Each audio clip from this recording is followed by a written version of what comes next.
Everyone, welcome back to the channel. So आज के section में हम लोग बात करने वाले हैं टॉस के second question and answer session का। ठीक है, एक सेशन हम लोग ऑलरेडी कर चुके थे जिसमें उस टाइम पे जितने टॉपिक कवर कर पाए थे, स्ट्रेस स्ट्रेन कर्व क्या होता है, properties of material, elastic constant, सभी चीज़ों के बारे में जैसा प्रीवियस ईयर में क्वेश्चन आया था वो सब हम लोग कर चुके थे। नाउ आज की सेशन में हम लोग बात करने वाले हैं इलोंगेशन एंड स्ट्रेन एनर्जी का। जस्ट दोनों टॉपिक अभी अभी कवर हुआ है, क्लियर है। तो जितना हमको इस पर्टिकुलर एग्जाम के लिए जरूरी था उन सभी को हम लोग बहुत ही डिटेल में पढ़ चुके हैं, थोड़ा ज़्यादा पढ़ चुके हैं बट कम बिल्कुल नहीं किए हैं। ठीक है, उतना सफिशिएंट है जितना हम लोग पढ़े हैं यहाँ पे। चलो, तो यहाँ पे अप्रॉक्स 13 to 14 क्वेश्चन है मेरे पास इस टॉपिक से रिलेटेड। ठीक है, किससे रिलेटेड? इलोंगेशन और स्ट्रेन एनर्जी से रिलेटेड, जो कि प्रीवियस ईयर में आ चुका है। अब देखो यहाँ पे प्रीवियस ईयर का क्वेश्चन क्यों उठा के ला रहे हैं, क्योंकि बहुत ज़्यादा इंपॉर्टेंट हो जाता है किसी भी एग्जाम में प्रीवियस ईयर के क्वेश्चन को लगाना। हमको क्या पता चल जाता है कि उस पर्टिकुलर एग्जाम में किस टाइप के क्वेश्चन पूछे जा रहे हैं, क्वेश्चन का पैटर्न क्या हो रहा है, क्वेश्चन का लेवल क्या है। तो ये सब हमको कहाँ से पता चल जाता है? प्रीवियस ईयर का क्वेश्चन से पता चल जाता है। इसलिए हम लोग के लिए क्या है, बहुत ज़्यादा इंपॉर्टेंट है। क्लियर? चलो चलिए शुरू करते हैं शुरू से। सबसे पहले क्या है, क्वेश्चन नंबर 1 हमको दिख रहा है, a steel rod of cross section 25 mm square connected to parallel wall 5 metre apart. The nut at the end were tighten when the rod was heated 100 degree Celsius. If alpha of steel दिया है आपको 12 × 10⁻⁻6 per degree Celsius, Young's modulus of steel दे दिया 0.2 mega newton per mm square, then tensile stress develop at temperature 50 degree Celsius. Clear है, simple सा question है। Question आपको समझ में आ गया होगा तो बिल्कुल इसको ट्राई करो। ठीक है, वीडियो को पॉज कर लो, क्वेश्चन को खुद से ट्राई करो, देन फाइनल आंसर बताना। तो ये हमारे पास 4 ऑप्शन यहाँ पे दिए हुए हैं।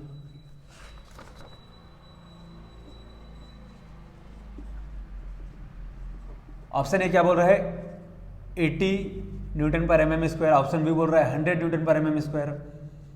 ऑप्शन सी बोल रहा है 120 न्यूटन पर mm स्क्वायर। ठीक है, ऑप्शन डी क्या बोल रहा है 150 न्यूटन पर mm स्क्वायर। ठीक, जो भी इससे पहले का मेरा लेक्चर देखा होगा इस टॉपिक से रिलेटेड, उनसे क्वेश्चन आसानी से बन जाएगा। ठीक है, क्वेश्चन में कुछ भी नहीं है, सिंपल सा क्वेश्चन है। क्या बोला है, अ स्टील रॉड जिसका क्रॉस सेक्शन को क्या दे दिया है, यहाँ पे हम लोग गिवन डाटा लिख लेते हैं। पहले क्रॉस सेक्शन एरिया को अपन कैपिटल ए से डिनोट कर लेते हैं, 25 mm स्क्वायर। क्लियर?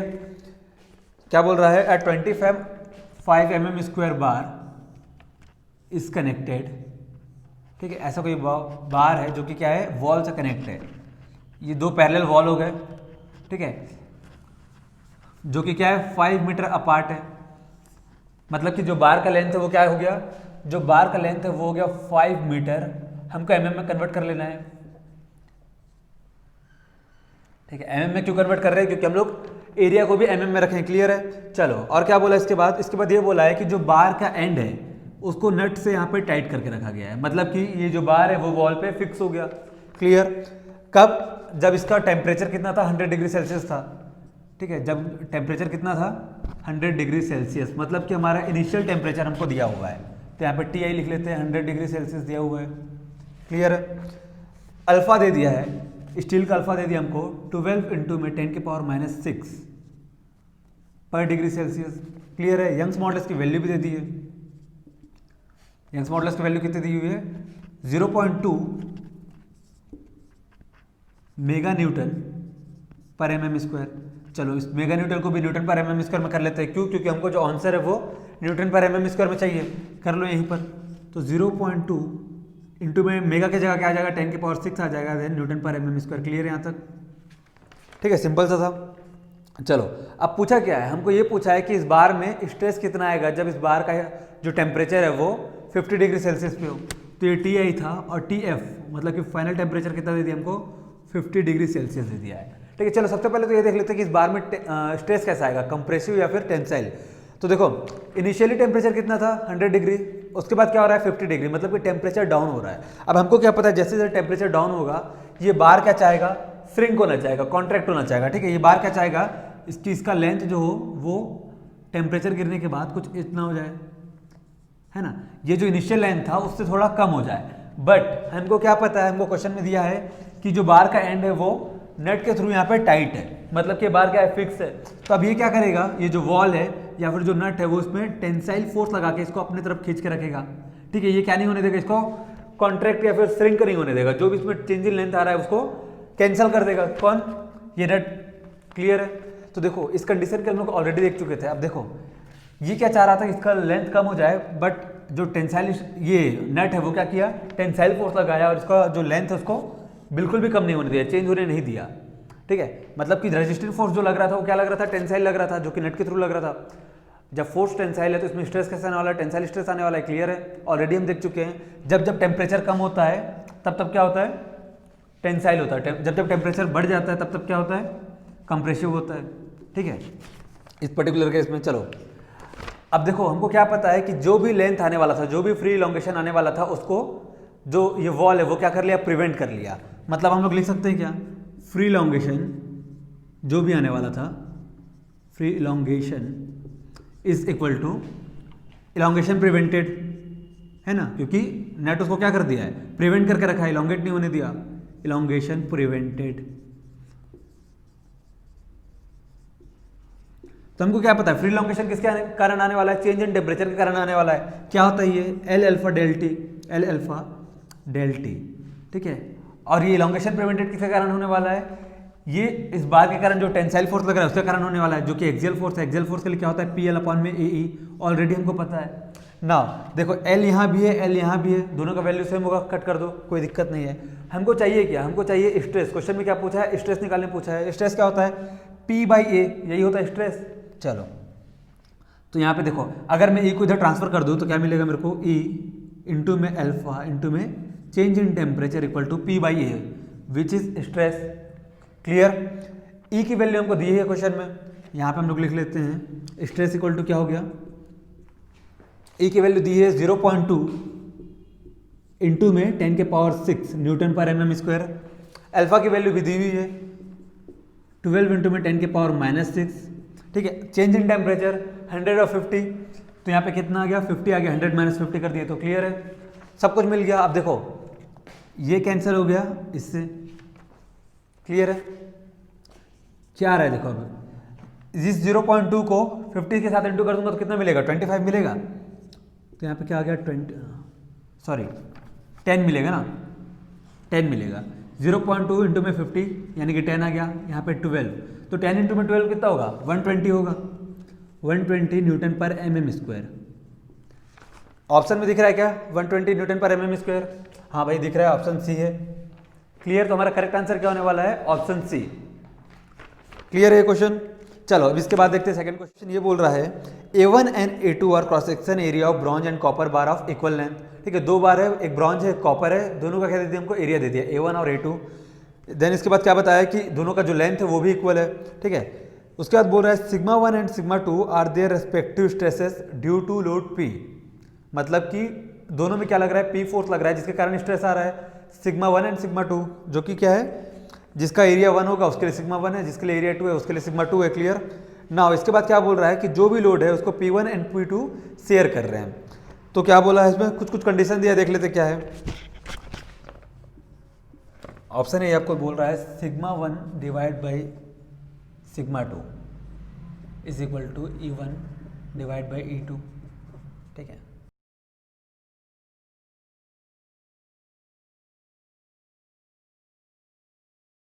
मतलब इस क्वेश्चन में आपको कुछ न्यूमेरिकल नहीं पूछा है, आपको बस क्या पूछा है, कंडीशन पूछा है। जो भी कंडीशन आपको क्वेश्चन में गिवन है, क्या ये चारों ऑप्शन में से कुछ उसको सेटिस्फाई कर रहा है या फिर नहीं कर रहा है। क्लियर है, तो चलो देख लेते हैं। सबसे पहली बात तो यहाँ पे क्या बताया कि कंपाउंड बार बताया, ये नहीं बताया कि सीरीज में या पैरेलल में है। तो हम लोग क्या मान के चलते हैं कि पैरेलल बार है जिसमें क्या लग रहा है, फोर्स लग रहा है। तो ये हम लोग दो बार कंसिडर कर लेते हैं, ये हो गया पहला बार, ठीक है, और ये क्या है दूसरा बार, दोनों क्या है कंपाउंड बार है। कंडीशन में क्या बोल दिया है कि जो भी लोड आ रहा है P उसको ये दोनों शेयर कर रहे हैं। ठीक है, चलो इसको नाम ले लेते हैं हम लोग 1, इसको नाम दे देते हैं 2। तो इस बार का जो क्रॉस सेक्शन है वो क्या हो जाएगा, ये हो जाएगा A1।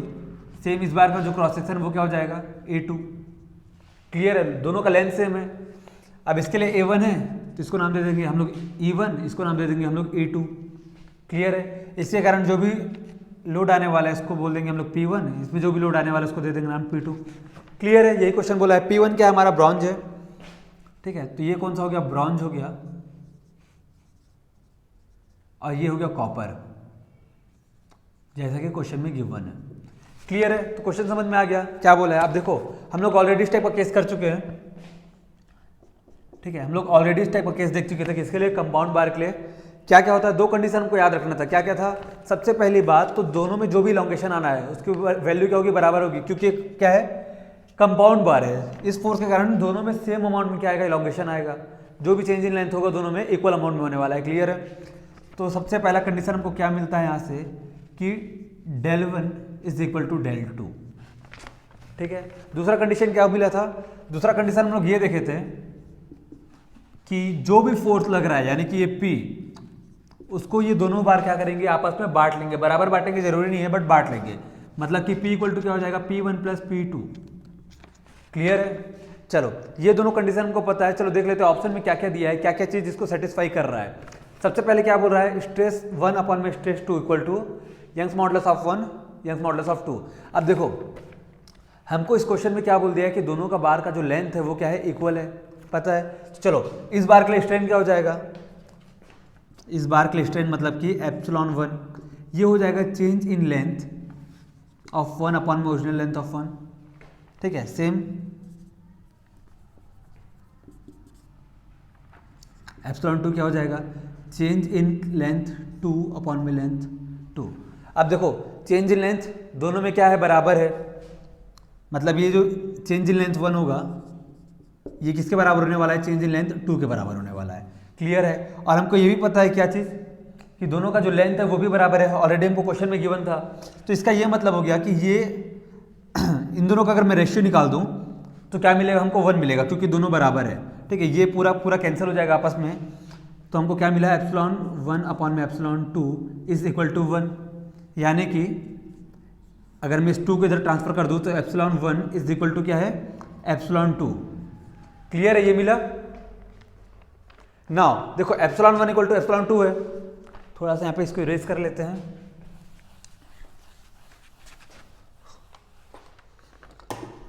According to Hooke's law हमको क्या पता है? अकॉर्डिंग टू हुक्स लॉ हमको ये पता है कि स्ट्रेस इक्वल टू क्या होता है? यंग्स मॉडुलस इनटू में स्ट्रेन। अगर मैं यहाँ से स्ट्रेन का वैल्यू निकालूं तो क्या मिलेगा? स्ट्रेस अपॉन में स्ट्रेन, ये मिल जाएगा। सॉरी, स्ट्रेस अपॉन में यंग्स मॉडुलस। किसका वैल्यू निकाल रहा हूँ? स्ट्रेन का वैल्यू निकाल रहा हूँ। तो चलो स्ट्रेन फॉर 1 क्लियर है? कितना है? सिग्मा 1 अपॉन में Young's modulus of 1, sigma 2 upon में क्या है? Young's modulus of 2। क्लियर? हमको ऑलरेडी क्या पता चल गया कि ये दोनों एक दूसरे के बराबर है। तो हम इन दोनों को इक्वेट कर लेते हैं। इक्वेट करेंगे तो क्या मिलेगा? इस सिग्मा 2 की जगह इस वैल्यू को रख दो, सॉरी एप्सिलॉन 2 की जगह इसकी इस वैल्यू को पूरा पुट कर दो। क्यों? क्योंकि दोनों बराबर हैं। तो यहाँ पे सिग्मा 1 अपॉन में Young's modulus 1 is equal to sigma 2 upon में यंग्स मॉडुलस 2 हुआ। इन दोनों को क्रॉस मल्टीप्लिकेशन या फिर ट्रांसफर कर दो आपस में। तो यहाँ पे क्या मिला हमको? Sigma 1 divide by sigma 2 is equal to epsilon 1 upon में एप्सिलॉन 2। ऑप्शन ए में यही दिख रहा है। मतलब कि ऑप्शन ए क्या कर रहा है? इस कंडीशन को सेटिस्फाई कर रहा है। तो ये तो सही होगा, बाकी का पता नहीं, बट ये तो सही होगा। चलो अब बाकी ऑप्शन देख लेते हैं। बाकी ऑप्शन में क्या क्या दिया है देखो। सेकंड ऑप्शन क्या दिया है? P equal to sigma 1 into में एरिया प्लस सिग्मा 2 इंटू में एरिया 2, ठीक है। हमको क्या पता है सेकंड कंडीशन क्या होता है? P equal to P1 plus P2। तो यहाँ पे डायरेक्ट ऑप्शन में आपको दिख रहा है P1 प्लस P1 P2, मतलब कि पहला ऑप्शन भी सही है और तीसरा ऑप्शन भी सही है, ठीक है। दूसरा के लिए देख लेते हैं। हमको क्या पता है? फोर्स इक्वल टू क्या होता है? फोर्स इक्वल टू होता है, सॉरी स्ट्रेस इक्वल टू क्या होता है? फोर्स अपॉन में एरिया। ये पता है, अभी तक पढ़ते आ रहे हैं। स्ट्रेस इक्वल टू क्या होता है? फोर्स अपॉन में एरिया, एक्सियल फोर्स है। नाउ अगर हमको यहाँ से P का वैल्यू निकालना है तो क्या मिलेगा? स्ट्रेस इनटू में एरिया, ये मिलेगा। तो फोर्स इन 1 क्या हो जाएगा? इस बार के लिए फोर्स यानी कि P1 इक्वल टू क्या हो जाएगा? एरिया 1 इंटू में सिग्मा 1, और P2 क्या हो जाएगा? एरिया 2 इंटू में सिग्मा 2। देखो P1 की जगह क्या लिखा है यहाँ पे? स्ट्रेस 1 इंटू में एरिया 1। P2 की जगह क्या लिखा है? स्ट्रेस 2 इंटू में एरिया 2। मतलब कि ये कंडीशन भी क्या कर रहा है? सेटिस्फाई कर रहा है। ऊपर के तीनों कंडीशन सेटिस्फाई कर रहे हैं। और चौथा ऑप्शन में क्या दिया है? All of the above. तो हमारा फाइनल आंसर क्या होने वाला है यहाँ पे? All of the above. Clear है? क्वेश्चन कैसे बनेगा समझ में आ गया। नाउ अगला क्वेश्चन देखते हैं। A compound bar consist of 2 bar of equal length. Steel bar का हमको क्रॉस सेक्शन एरिया दे दिया है 3500 mm²। फिर सेकंड कौन सा बार है? सेकंड है ब्रास का बार जिसका क्रॉस सेक्शन एरिया दिया है 3000 mm²। Clear. This are subjected to compressive force 10 into में 10 की पावर 4 न्यूटन। ठीक है, तो यहाँ पे हमको फोर्स का गिवन है, फोर्स है 10 इंटू में 10 के पावर 4 न्यूटन का, और क्रॉस सेक्शन एरिया हमको दे दिया स्टील के लिए 3500 mm²। तो ब्रास के लिए क्रॉस सेक्शन एरिया दे दिया हमको 3000 mm²। क्लियर है। चलो इसके बाद देखते हैं क्वेश्चन में आगे क्या बोल रहा है। दिस आर सब्जेक्टेड, हाँ, if Young's modulus of steel is 0.2 mega newton per mm², यानी कि यंग्स मॉडुलस ऑफ स्टील हमको गिवन है 0.2 मेगा न्यूटन पर mm²। ठीक है, और ब्रास के लिए कितना हो जाएगा, ये भी हमको गिवन है 0.1 मेगा न्यूटन पर mm²। बहुत ही सिंपल सा क्वेश्चन है। इसके बाद हमको क्या निकालना है, इसमें स्ट्रेस निकालना है। ठीक है, दोनों बार में कितना स्ट्रेस आ रहा है ये निकालना है। सेम टाइप का क्वेश्चन है जैसे अभी किए, जस्ट वैसे ही बनने वाला है। देख लेते क्या होगा। क्वेश्चन समझ में आ गया? अगर क्वेश्चन समझ में आ गया तो वीडियो को पॉज करो और सॉल्व करके देखो, देन लास्ट में आंसर को करेक्ट कर लेना, चेक कर लेना। क्लियर है। चलो 4 ऑप्शन दिया हुआ पे, देख लेते क्या क्या है। ऑप्शन ए दिया हुआ है कि सिग्मा ऑफ स्टील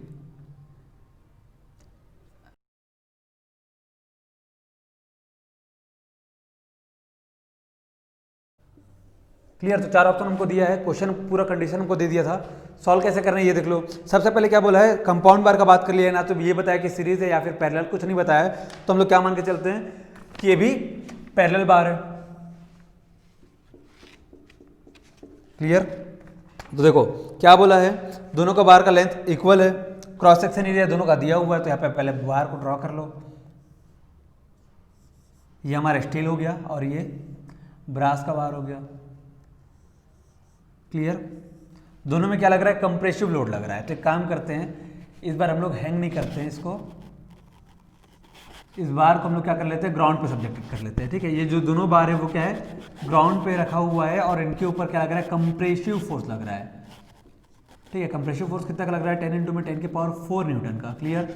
ऐसा दिया हुआ क्वेश्चन, पहला बार का नाम दे देते हैं हम लोग क्या, स्टील, और दूसरे बार का नाम देते हैं ब्रास। क्लियर है, एस और बी। चलो अब देखो, इसमें 2 कंडीशन आपको बताया था। सबसे पहला कंडीशन क्या बताया था कि जो भी फोर्स आ रहा है, मतलब कि P इज इक्वल टू क्या हो जाएगा, PS प्लस PB, ये होगा ना। दूसरा कंडीशन क्या बताया था, दूसरा कंडीशन ये बताया था, पहले तो देख लेते इससे क्या मिल रहा है हमको। यहाँ पे P का वैल्यू रख देते हैं, 10 इंटू में 10 के power 4 is equal to PS plus PB। ये हो गया हमारा इक्वेशन नंबर 1। ठीक है, कंडीशन नंबर 2 क्या था, कंडीशन नंबर 2 ये था कि PL मतलब जो भी इसमें इलॉन्गेशन आने वाला है, सेम अमाउंट में इलॉन्गेशन इसमें भी आएगा। मतलब कि del of steel is equal to del of brass. Clear है। डेल ऑफ स्टील क्या है, PL अपॉन में AE। ठीक है, is equal to PL upon में AE। ये किसके लिए हो गया, ये स्टील के लिए हो गया और ये ब्रास के लिए हो गया।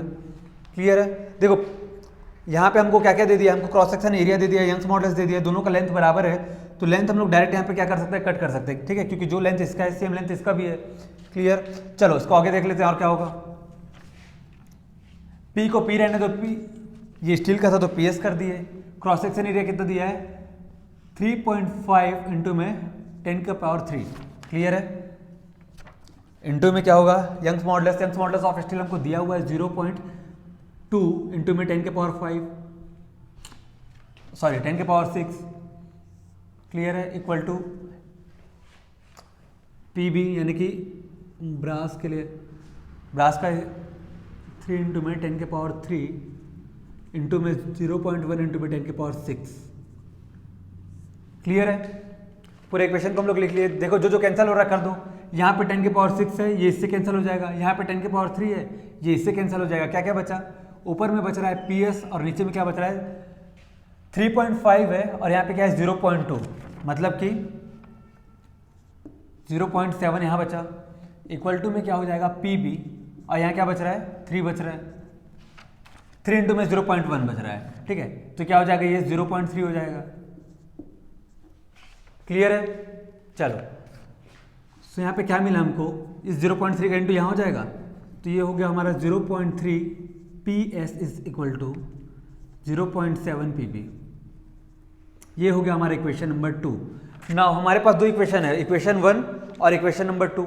ठीक है, इक्वेशन 1 में जो पी एस है इसकी जगह मैं लिख सकता हूँ क्या, यहाँ से पी एस का वैल्यू निकाल लो, क्या हो जाएगा 0.7 अपॉन में 0.3 इंटू में पी बी।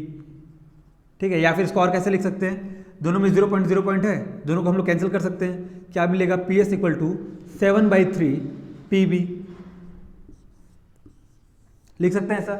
चलो, तो इस इक्वेशन में हम लोग को क्या डालना है, पी एस का वैल्यू डाल देना है। क्या इक्वेशन, 10 इंटू में 10 की power 4 is equal to P S, P S की जगह क्या आ जाएगा 7/3 पी बी, देन प्लस में क्या है पी बी है, तो पी बी को पी बी रहने दो। यहाँ तक क्लियर है कि नहीं? ठीक है, चलो अब पी बी यहाँ भी है, पी बी यहाँ भी है, दोनों से कॉमन निकाल लो, क्या बचा यहाँ पे 10 के पावर, चलो इसको डायरेक्ट 5 कर देते हैं। ठीक है, पी बी निकल जाएगा कॉमन, अंदर में क्या बच रहा है 7/3 प्लस में 1, यानी कि पी बी इंटू में क्या हो जाएगा 10/3। क्लियर है? चलो यहाँ से थोड़ा सा इरेज कर लेते हैं।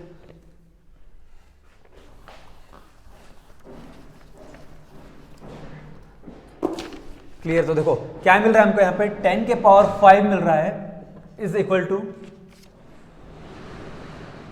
पी बी इंटू में है 10/3।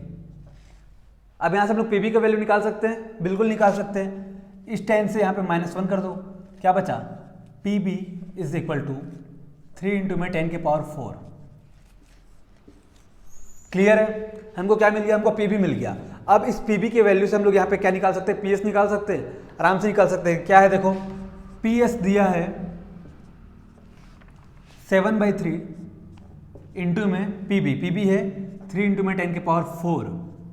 क्लियर, तो ये कैंसिल हो गया, इससे क्या बचा P S is equal to 7 into में 10 की पावर 4। कहीं पर कैल्सी का जरूरत पड़ा क्या, बिल्कुल नहीं पड़ा। ठीक है, कैल्सी का बिल्कुल भी जरूरत नहीं पड़ेगा इस पर्टिकुलर एग्जाम में। चलो, बट अपन को क्वेश्चन में पूछा क्या, अपन को क्वेश्चन में पूछा है स्ट्रेस निकालने, अभी तक हम लोग क्या निकालने हैं, फोर्स निकालने हैं। ठीक है, अब हम लोग फोर्स निकाल चुके हैं, अब हमको निकालना है स्ट्रेस। कैसे निकल जाएगा स्ट्रेस, अगर मेरे को निकालना है स्टील में कितना स्ट्रेस आ रहा है, तो मैं सिग्मा एस इक्वल टू क्या करूंगा पी एस अपॉन में एरिया ऑफ स्टील। ठीक है, तो पी एस कितना आया है, पी एस आया 7 इंटू में 10 के पावर 4 अपॉन में एरिया ऑफ स्टील कितना दिया है 3500। क्लियर है? चलो, इस 00 से यहाँ पे क्या कर देंगे -2 कर देंगे, तो क्या बचेगा 7 अपॉन में 35 इंटू में 10 का स्क्वायर। क्लियर है? तो 70 इंटू में 2 आ रहा है ये 20। क्लियर है? ऑप्शन में दिख रहा है ना 20। हाँ, तो यहाँ पे हमको सिग्मा एस कितना मिल गया 20 Newton per mm square. Clear है? तो देखो पहला ऑप्शन देखिए हम लोग को क्या पता चल गया कि 20। हाँ, तो ये आ रहा है, ये और कहीं है क्या ऑप्शन में नहीं ना, बस एक ही में, मतलब कि आंसर सही होगा। बट हमको क्या करना है, पूरा श्योर हो जाना है, क्योंकि भाई माइनस मार्किंग भी है, इसलिए हम लोग को क्या करना है, जो दूसरा आंसर है उसको भी क्रॉस चेक कर लेना है, क्या पता कहीं कुछ गलती हो। क्लियर? तो दूसरा देखो क्या होगा, हमको यह निकालना है सिग्मा बी। तो सिग्मा बी निकालने के लिए क्या करेंगे हम लोग, पी बी अपॉन में एरिया ऑफ बी। क्लियर है? तो सिग्मा बी क्या हो गया, पी बी हमको दिया हुआ है कितना, पी बी की वैल्यू आई है 3 इंटू में 10 के power 4, area of cross section कितना है 3000 है। क्लियर है? इस 3 से इस 3 को कैंसिल कर दो और इस 3 0 से यहाँ पे -3 कर दो, मतलब कि सिग्मा बी की वैल्यू आ गई 10 न्यूटन पर mm स्क्वायर। दिया ऑप्शन में, यानी कि हमारा ऑप्शन ही क्या होगा, करेक्ट होगा। क्लियर है? तो देख लो चौथा क्वेश्चन क्या है, a rod of uniform cross section area A and length L is deform by delta. ठीक है, क्वेश्चन में क्या दे दिया है कि एक यूनिफॉर्म क्रॉस सेक्शन वाला लेंथ, मतलब एक प्रिज्मेटिक बार है जिसका क्रॉस सेक्शन आपको क्या दे दिया है, ए दे दिया है, लेंथ दे दिया है एल, जिसमें डिफॉर्मेशन कितना आ रहा है डेल्टा का। क्लियर है? When bar is subjected to load P, clear, the Young's modulus E of the material, मतलब कि आपको पूरा कंडीशन दे दिया था कि क्या है प्रिज्मेटिक बार। ठीक है, ये एक प्रिज्मेटिक बार है जिसका क्रॉस सेक्शन एरिया हमको दे दिया है ए, जिसका लेंथ क्या दे दिया हमको एल दे दिया है, हमको इसमें क्या आ रहा है डिफॉर्मेशन आ रहा है डेल्टा का। ठीक है, ये डेल्टा का क्या आ रहा है डिफॉर्मेशन आ रहा है, कब आ रहा है, जब ये किया है एक्सियली लोडेड है। ठीक है, ये एक्सियली लोडेड है, टेंसाइल भी हो सकता था, कंप्रेसिव भी हो सकता था। क्लियर? तो इस कंडीशन में हमको क्या निकालना है, ई की वैल्यू निकालना है। यंग्स मॉडुलस कैसे निकलेगा, हमको पता है डिफॉर्मेशन क्या होता है। चलो पहले ऑप्शन देख लो। ऑप्शन में आपको 4 ऑप्शन दिया हुआ है। सबसे पहला है E इक्वल टू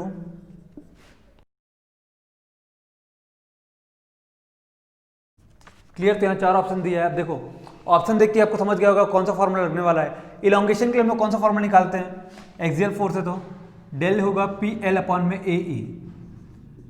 क्लियर है। बट हमको यहाँ पे पूछा क्या, हमको पूछा यंग्स मॉडुलस, तो यहाँ से यंग्स मॉडुलस को इधर ट्रांसफर कर दो। तो यंग्स मॉडुलस इक्वल टू क्या मिला, PL अपॉन में A डेल।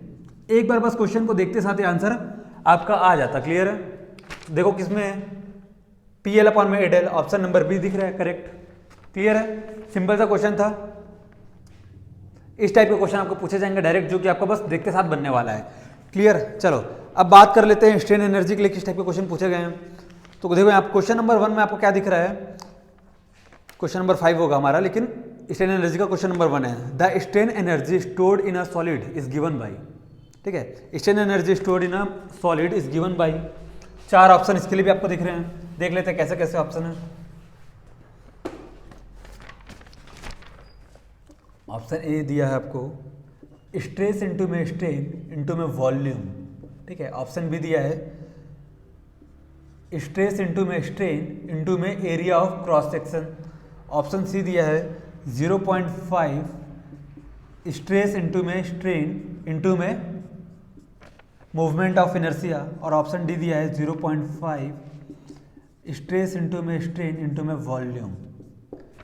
है ना फॉर्मूला बेस्ड क्वेश्चन। जो स्ट्रेन एनर्जी का वीडियो देखा उनको बिल्कुल एक बार में देखते साथ इसका आंसर पता चल जाएगा। क्या होता है, हमको पता है स्ट्रेन एनर्जी जो कि हम यू से डिनोट करते हैं वो होता है 1/2 इंटू में स्ट्रेस इंटू में स्ट्रेन इंटू में वॉल्यूम। ठीक है। 1/2 के यहाँ पे क्या लिखा गया है, 0.5 लिखा गया है। क्लियर, सिंपल सा है।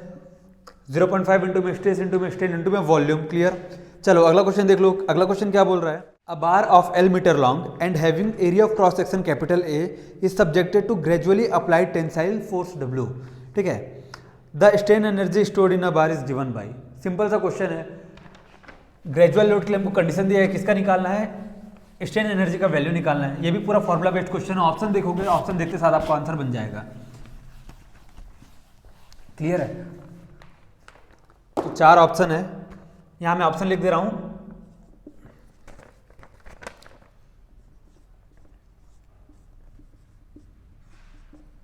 ऑप्शन बी दिया है आपको W² L अपॉन में 2A।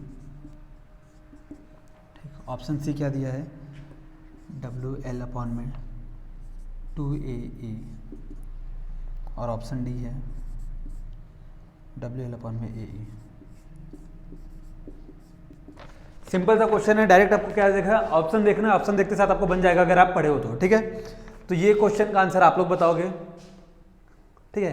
कौन सा आंसर करेक्ट है आपको ऑप्शन में यानी कि कमेंट में बताना है। क्लियर।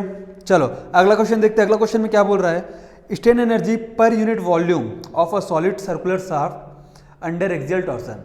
तो देखो इसमें क्या बोला है, strain energy per unit volume, मतलब कि ये स्ट्रेन एनर्जी डेंसिटी का बात कर रहा है। ठीक है। ऑलरेडी हम लोग देख चुके हैं 2 टाइप की स्ट्रेन एनर्जी डेंसिटी देखे थे। कौन कौन सा, एक तो था आपका मॉडुलस ऑफ रेजिलेंस और दूसरा था मॉडुलस ऑफ टफनेस।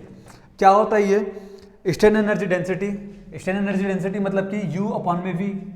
क्लियर है। जिसको हम लोग क्या बोलते हैं, मॉडुलस ऑफ रेजिस्टेंस भी बोल सकते हैं, फिर मॉडुलस ऑफ टफनेस भी बोल सकते हैं। यहाँ पे लिख देते हैं हम लोग strain energy density, strain energy density. Clear. तो U अपॉन में V होता है। U का वैल्यू भी हम लोग देखे हम लोग क्या हो रहा है। पहले तो ऑप्शन देख लो, ऑप्शन क्या क्या दिया है। ऑप्शन ए दिया है σ² अपॉन में 8E। ठीक है। ऑप्शन बी क्या दिया है, ऑप्शन बी दिया है σ² अपॉन में 16E। ऑप्शन सी क्या दिया है, σ² अपॉन में 2E। और ऑप्शन डी है σ² अपॉन में 4E। क्लियर है।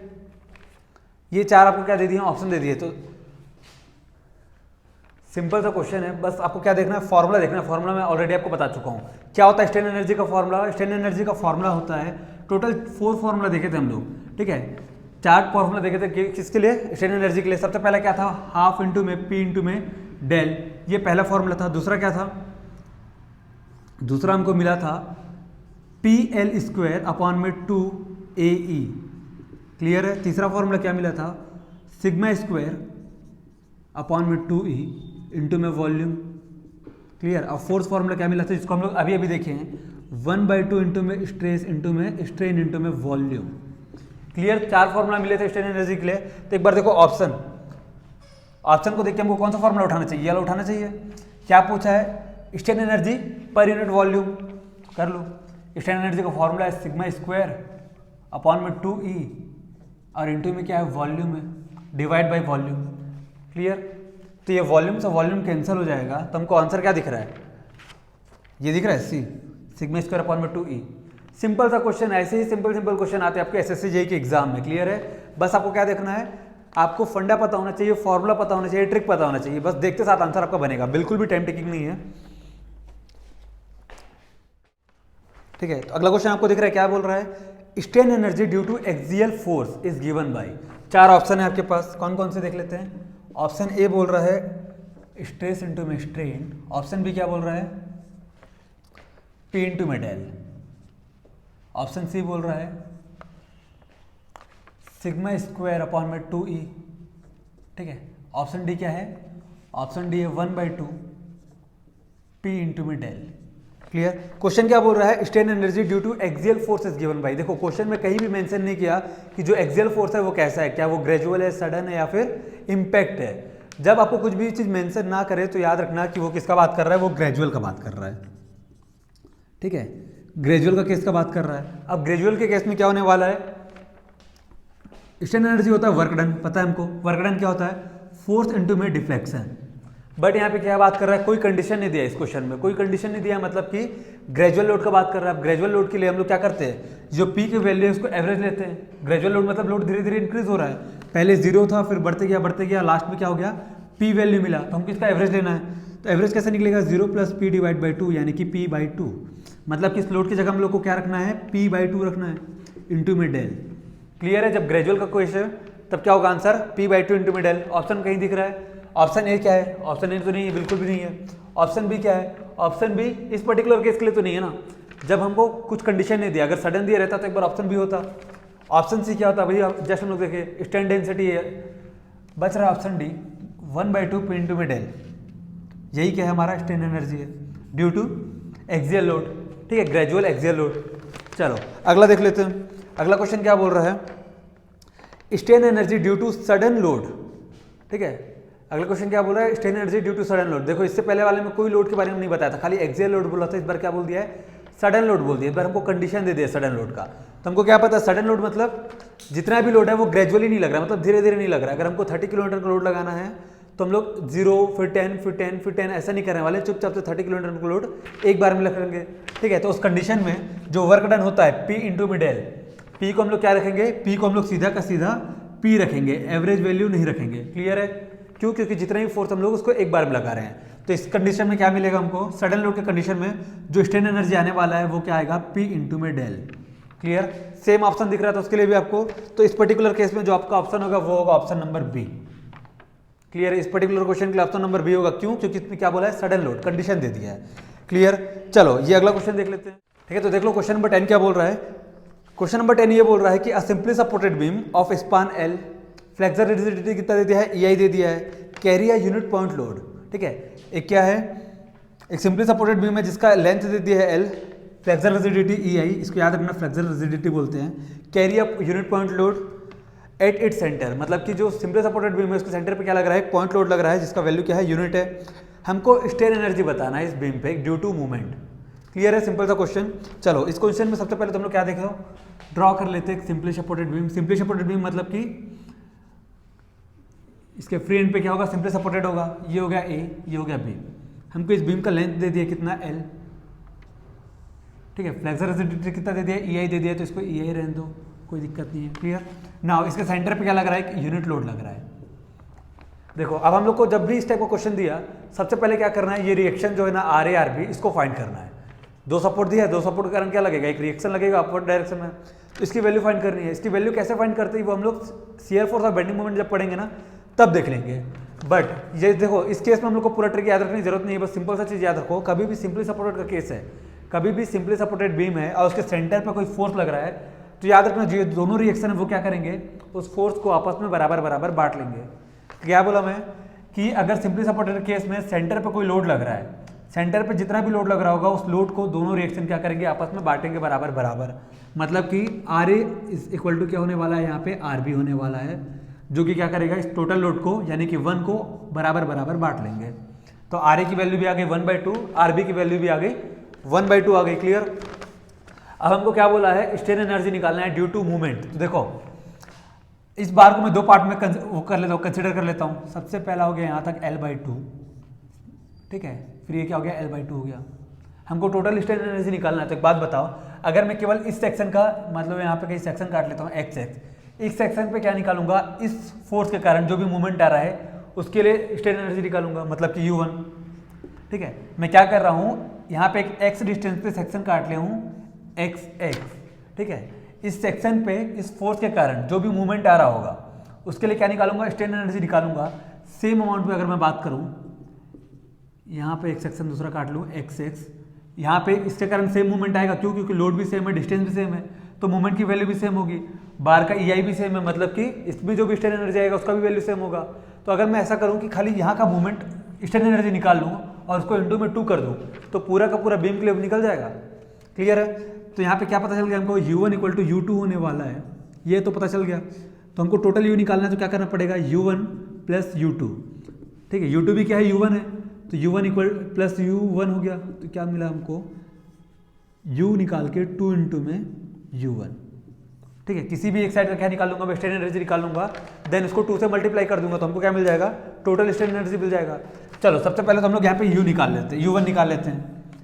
ठीक है, देखो 4 ऑप्शन दिया हुआ है क्वेश्चन में, हमको क्या दिया है, 4 ऑप्शन दिया है A B C D, इन चारों में से क्या होगा, एक हमारा फाइनल आंसर होगा। क्लियर।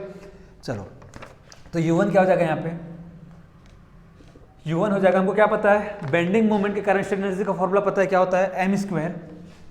यहाँ पे हम लोग फॉर्मूला लिख लेते हैं, U का होता है m² इंटू में L अपॉन में 2EI।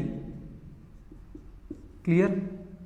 बट देखो यहाँ पे जो मूवमेंट का वैल्यू है ये कब होता है, जब थ्रू आउट द लेंथ जितनी प्रॉपर्टीज है वो क्या हो, सेम हो। ठीक है, जितनी क्वांटिटी वो कांस्टेंट हो। बट इस कंडीशन में जैसे जैसे x का डिस्टेंस बढ़ते जाएगा मूवमेंट की वैल्यू भी क्या हो जाएगी, चेंज होती जाएगी। ठीक है, किसके रेस्पेक्ट में, x के रेस्पेक्ट में।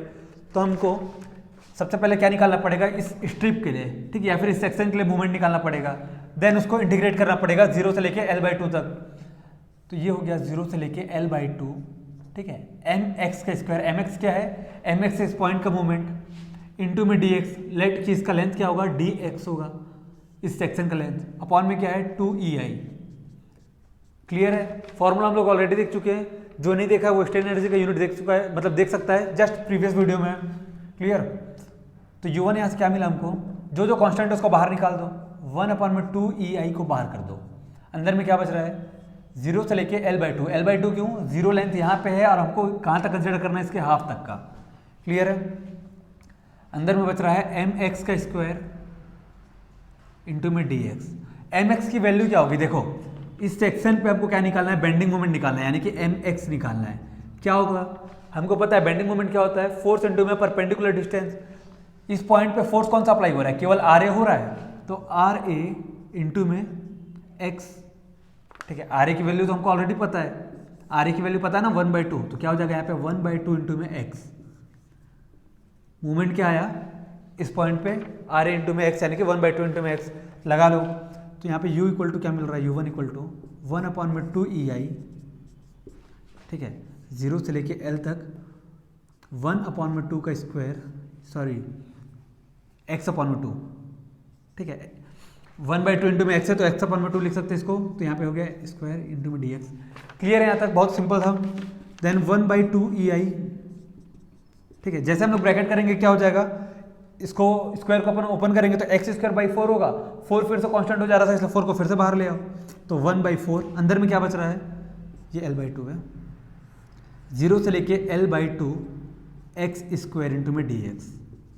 क्लियर है। अब x² dx है तो x² का अगर हम लोग क्या करेंगे, इंटीग्रेशन करेंगे तो क्या होगा, x³/3 हो जाएगा। पता है ना, x के पावर में जब n रहता है, x के पावर में n का हम लोग इंटीग्रेशन करते हैं तो क्या हो जाता है, x के पावर में n+1 डिवाइड बाई n+1। तो तो यहाँ पे n की जगह क्या है 2, तो क्या हो जाएगा एक्स स्क्वायर अपॉन में एक्स क्यूब अपॉन में 3 हो जाएगा। तो यहाँ हो गया 1 अपॉन में 2 EI इंटू में 1/4, ठीक है। देन ये हो जाएगा L/2 sorry x cube by 3 और ये हो गया 0 से L/2। क्लियर है, सिंपल सा था। चलो अब इधर का काम हो गया तो इसको थोड़ा सा इरेज कर लेते हैं ताकि हमको और जगह मिल जाए।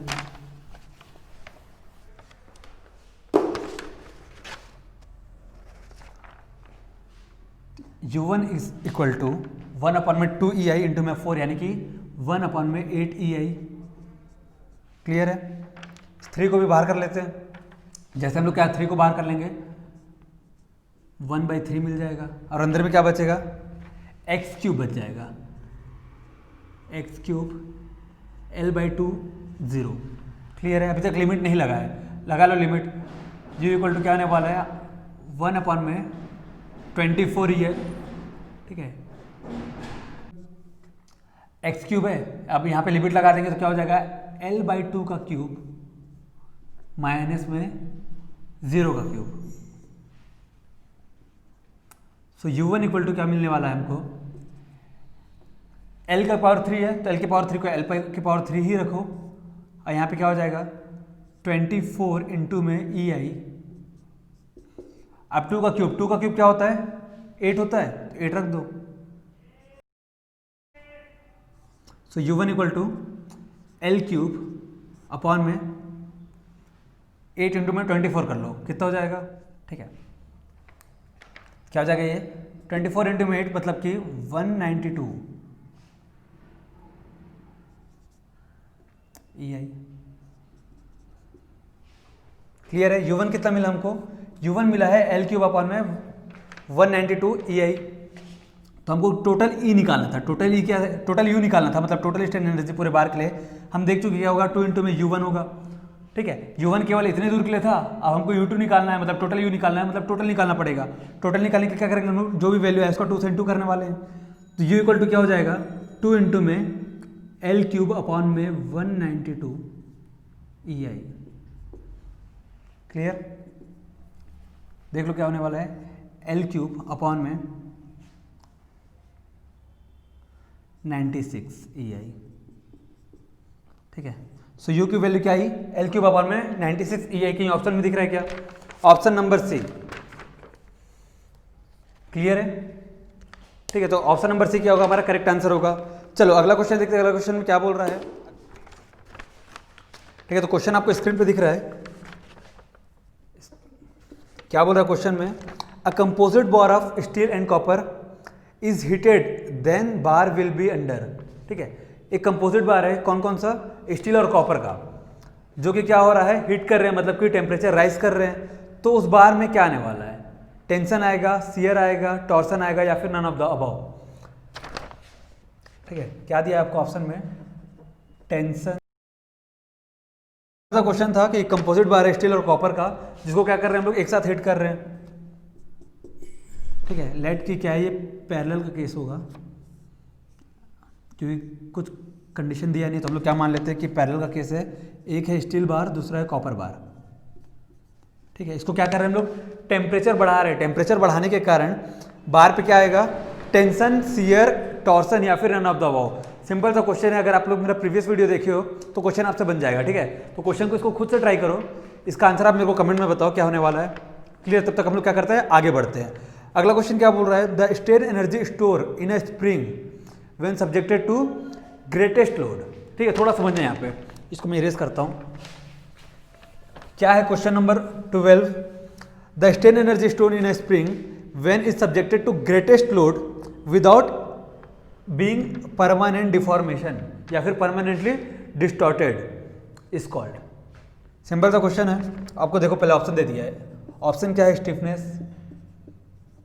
सबसे पहले आपको दिया है स्टिफनेस ऑप्शन में, ठीक है। देन ऑप्शन 2 क्या है, प्रूफ स्ट्रेस,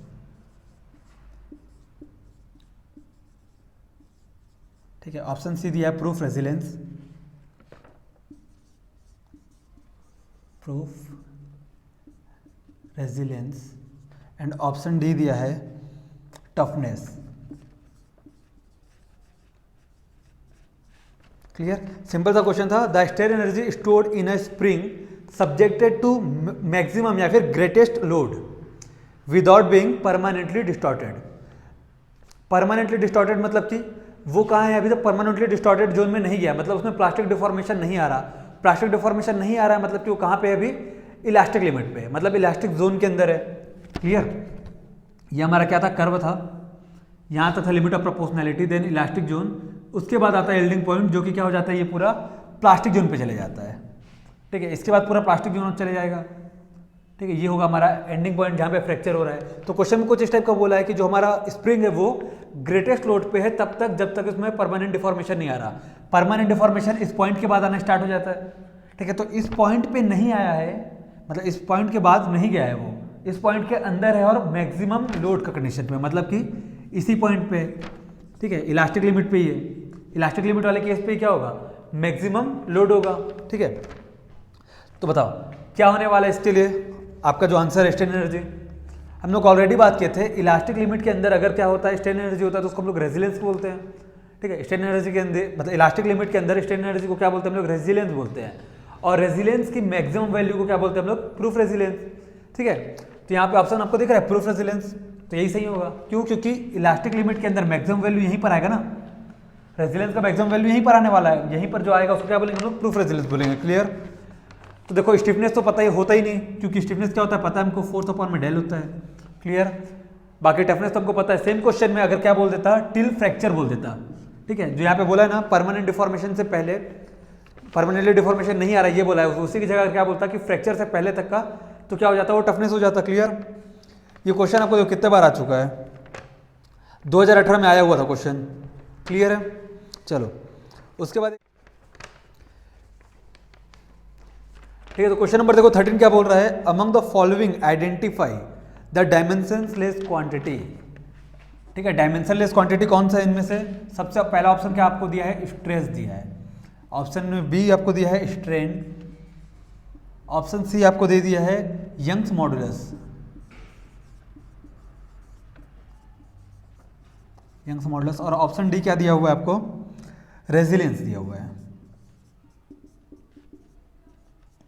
ठीक है, बहुत ही सिंपल सा क्वेश्चन है। अभी तक इतना ज़्यादा चीज पढ़ चुके हैं कि हमको क्या है, एकदम स्टार्टिंग में पता चल गया था कि कौन सा इन चारों में से कौन सा जो क्वांटिटी वो क्या होगा, डायमेंशनलेस होगा। ठीक है, तो ये भी आपका काम है, इसको बिल्कुल आप कमेंट करके बताओ। क्लियर ना, इसके बाद हम लोग नेक्स्ट लेक्चर से क्या स्टार्ट करने वाले हैं, टाइप ऑफ बीम स्टार्ट करेंगे, then shear force and bending moment diagram देखेंगे। क्लियर है, तो जो भी चैनल पे नए हो, सब्सक्राइब नहीं किए हो तो कर लो। Thank you.